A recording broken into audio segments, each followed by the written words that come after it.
पनाह ॾिनी अॼु सिंध विरहाइण चाहीं थो।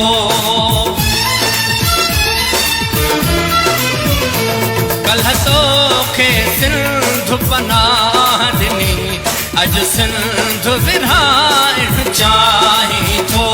तूं सीनू चीरे सिंधुअ जो नओं सूबो ठाहिण चाहीं थो।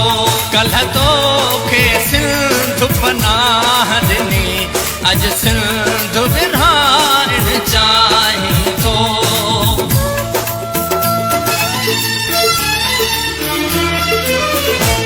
तूं मुनकर पंहिंजे मिटीअ जो समझो थींदे कीअं भला।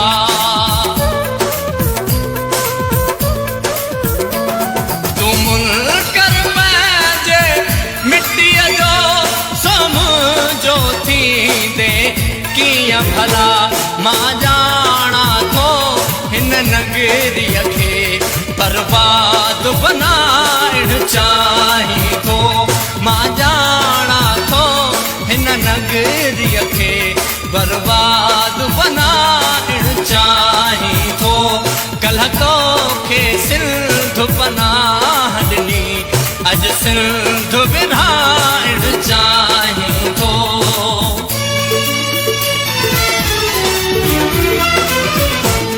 तूं जार फिटा कर साज़िश जा ही शाह सचल जी धरती आ।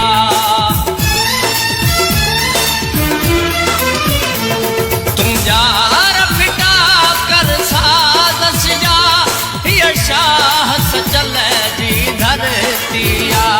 सातो खे साड़े नास कंदी चाबाह लगाइण चाहीं थो। सातो खे साड़े नास कंदी चाबाह लगाइण चाहीं थो। कल्ह तोखे सिंध पनाह ॾिनी अॼु सिंध विरहाइण चाहीं थो।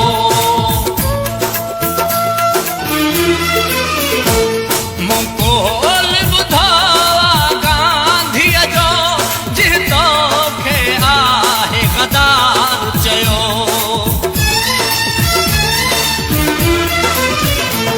मूं कोल ॿुधो गांधीअ जो जिह तोखे आहे गदार चयो।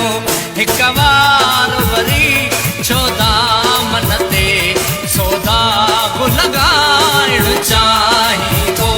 हिकु बार वरी छो दामन ते सोदाग लगाइण चाहीं थो।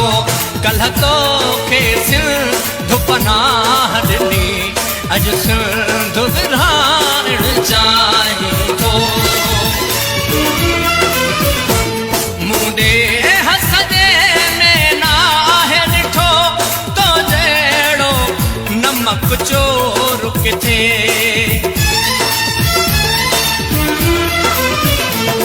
मुंडे हसदे में नाहे ॾिठो तो जहिड़ो नमक चोर किथे। जिह मान ॾिनी तिह मां दर्जी तूं थञ लॼाइण चाहीं थो।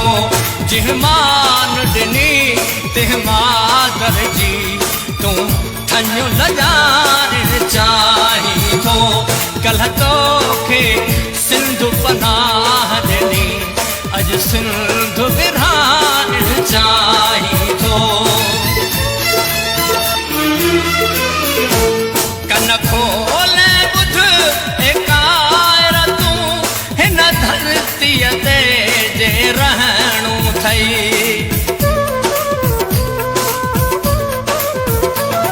कन खोले ॿुध ए कायर तूं हिन धरतीअ ते जे रहणो अथई। हल होश करे छो तकवीअ सां तकरार वधाइण चाहीं थो। हल होश करे छो तकवीअ सां तकरार वधाइण चाहीं थो। कल्ह तोखे सिर